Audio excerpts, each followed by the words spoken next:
where that came from. That's fire. Let's get into this huge, infamous mystery Kendrick Cole tape. Was that ever real? Oh yeah, for a second, because this was before his first album. This might have even been before mine type shit. I'm not sure, but I'm doing this podcast, by the way, like closer to the album. It's like I get into all of this, but it's so in depth, it's crazy. But we get into the story. But in a nutshell, he had came to see. He had pulled up on me at No ID spot just after we was already like building a relationship, and I had these beats at the time, and I was playing it for him.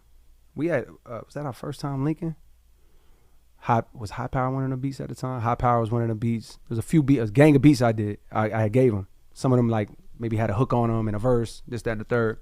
So he took them, and you know, in that moment we talked about, yo, bro, we should do a project. You know what I mean? Like at that time he not on like that. You know what I mean? Like, but I'm fucking with him. I had met him. I get into that whole story on the thing we doing, but I'm just like, yo, we should do a project. I think at that time, him being so excited, because that's a look for him at that point.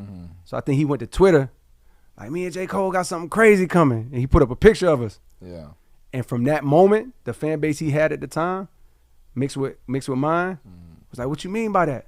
Yeah. So when he did an interview or whatever, this is what I'm thinking happened at the time. I don't have the exact memory, but when he did an interview or whatever, they asked him, he like, yeah, we doing a project, boom, boom, boom. I believe that's how it happened. But it wasn't. We did really, in that moment, talk about it. Then, a couple months before his first album came out, we worked on a bus, and he came to Fayetteville. We worked on the bus. There's a picture of like us on the, I'm going to say that for the podcast. There's a picture of us or whatever. I get the whole thing. But he came and we did a few more songs on the bus.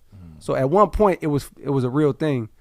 But bro, time in life, we ain't never got a chance to like really go in.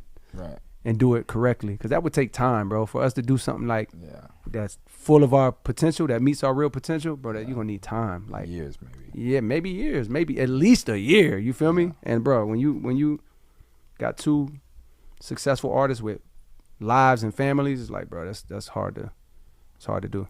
One of the longest living rumors. Yeah, for sure. We put it to bed years ago, but at one point in time, it was a conversation for sure.